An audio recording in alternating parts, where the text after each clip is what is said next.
China is one of the world's oldest civilizations. More than 1.3 billion people live within its borders. It's a nation of 55 ethnic groups and 235 living languages. China became an empire in 221 BC. Successive waves of war, trade, and migration wove a rich tapestry of culture, commerce, and politics from many parts of Asia and beyond. These merged to create what we now recognize as the Chinese culture. In architecture, great visions became great buildings, and in engineering, the impossible was made possible. A kaleidoscope of legends, mythologies, and religions inspired revolutionary works of genius and grandeur. From temples and palaces to mysterious tombs, ancient marvels still making their mark in modern times. Until recently, China remained hidden from view, and most of its own people had never set eyes on the nation's great works and treasures. But now, the whole world is watching the 7 wonders of China.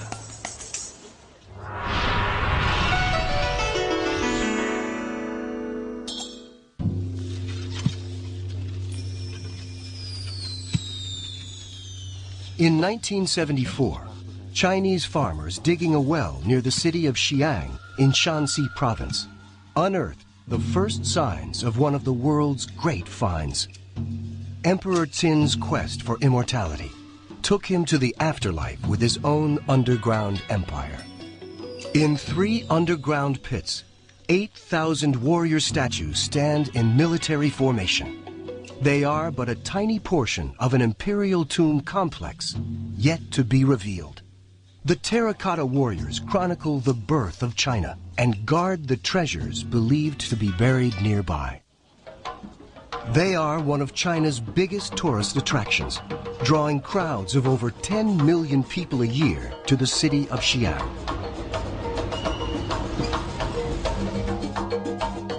No 2 soldiers look alike. Each one of the 8,000 warriors is unique. This is because the terracotta warriors were all modeled after real people. They weren't made by using a standard mold. If a mold were used, it would have given all the statues the same look. They were mainly shaped by hand.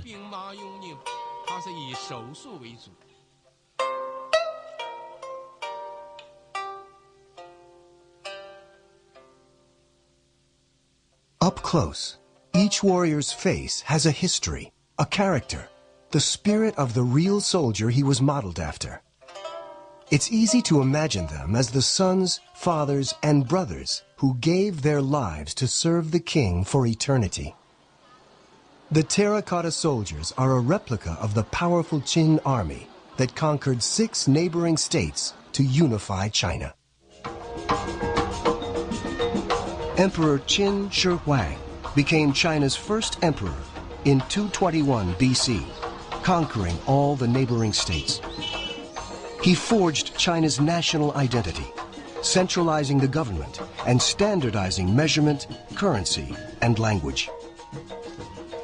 He made history with the construction of the Great Wall, forcing hundreds of thousands of laborers to the harsh northern frontier to build a giant barrier against invaders. And when it came to building his own tomb, his methods were no less brutal. The moment he ascended the throne, he started the preparation of his tomb, even after his death.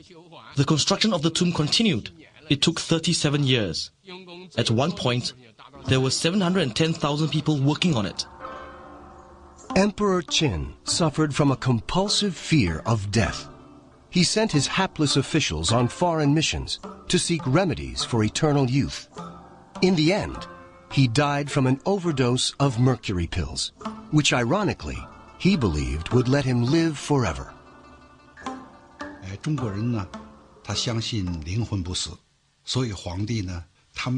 The Chinese believe in the immortality of the spirit and life after death. So emperors built their graves to resemble the palace they lived in when they were alive, except smaller in scale. But usually, the tomb was just a representation of the actual palace. Traditionally, the Chinese believe there's continuity between life and death. People can take physical things with them for their comfort in the spirit world. But Emperor Qin went much further than that, beyond anything the country had ever seen, building a tomb that covered 35 square miles, over 500 times bigger than any other tomb excavated in China. So far, nobody has been able to find the entrance to the main tomb where the emperor's body is believed to be buried. The ancient historian Sima Qian recorded that the tomb was guarded by crossbows, booby-trapped to launch deadly arrows at intruders. The crossbows protect what's believed to be one of the world's most magnificent collections of imperial riches. 司马迁记载了当时秦始皇的下面这个地宫。 In Sima Qian's book, it was recorded that Emperor Qin's underground tomb contained rivers and seas of mercury. People at that time had the concept that all land under heaven belonged to the emperor.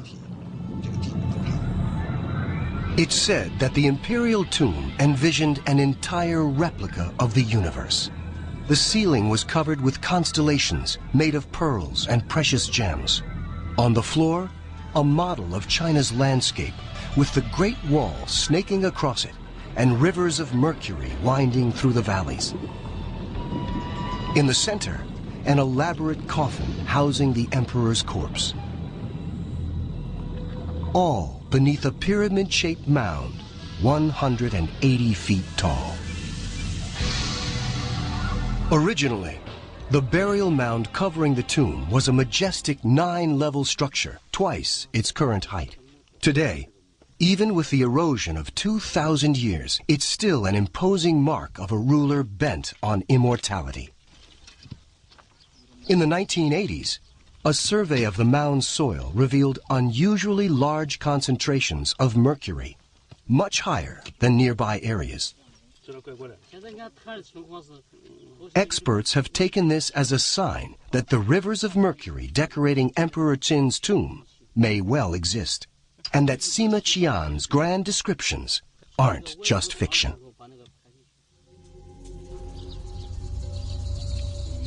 Somewhere around here, these men hope to unearth a 20,000-acre tomb holding the riches which accompanied the first emperor to the afterlife.